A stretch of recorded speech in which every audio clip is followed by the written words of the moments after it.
Nirmala kenyam kanasan content barash bajaling ka Nur Online TV.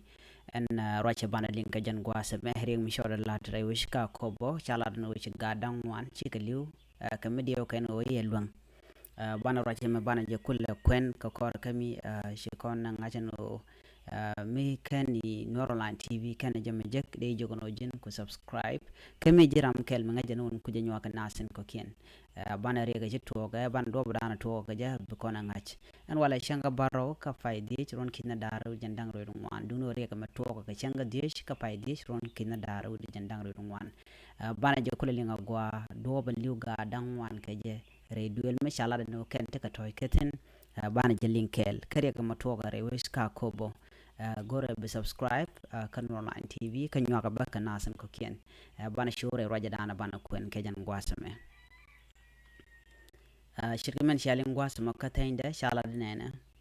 shalad na oration kabura wil ka kobo shigat tita tosha duelian dorian shiga mon ka war gwas en tekenin kan ga ta toni ka shukan mon ke shugu shu mon gwas mo shalad nena shune dang jog liu ka pes ni ke jan gwas mo gwas danin men shirega mo ta toktin shune dok shu liu churam kel radian kanita to shwaje gano jana hare kure liu ka shanka bakel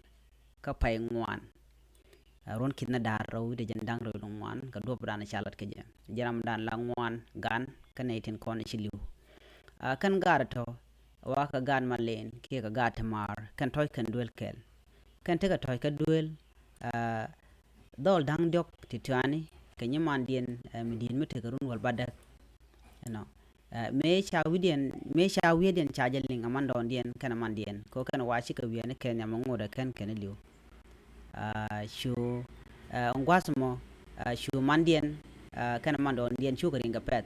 ko ba min chi tok ba jonen duel dana toy keten kane te chi chu duel kenyam shu kamon ba no ram dana chimon aman gada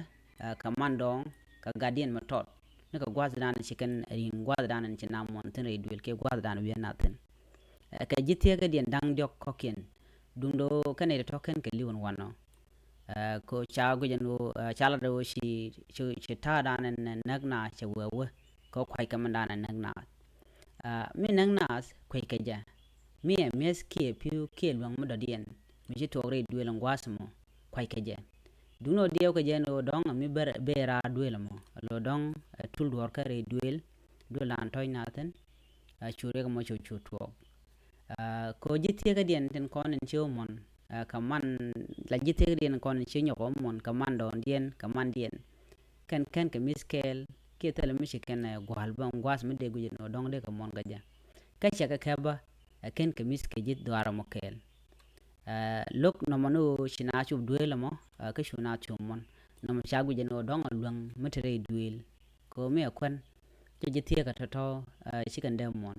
ka chin ne kon duel bo chicken demon dundo chagu jeno te ga mi shitong ni jare duel mo kan ne dang ken ne din kon shu ke ne bakel ne din content chimon ka kor ga mi shiga dang wan chicken liu rewe ka kobo anta me chala do kan ka dul wal kan e bakala to ka kobo ko ba ka mosh ka wal ka bi ka men danan chicken luang ba ajak chuwoj anyok ba doctori ke kimni katin ba ko tam ka mandana chi tore duel mi elwang ngum luen ka ke be ka kwingu ka chala no china cha gorno ba jetem nono shire ga maja tore wicin bini ka kobo ga dangwan chi yeken chi ka tesnien re duel ma toy katin ka kon wiene ken ka kwaj ka mandan enaka chiemiet ka chiepiu dundo go ke jo dong da jom mi chi tuong na re duel menaka nin ko ne ten kon chi duel ka kore chu ko mon ba na me jere ga dan cho da laden tama re we ka kobo chi ga dangwan chi ka liu ka luang mi go ken wo kwaj ka gwada dan bitin ajen le dan de linga jen gwasame nyoga je kana sin ko ken ko de le titi de ken kula chi gwasin ko ken gor kon ken o de ko ten biate kamal bye bye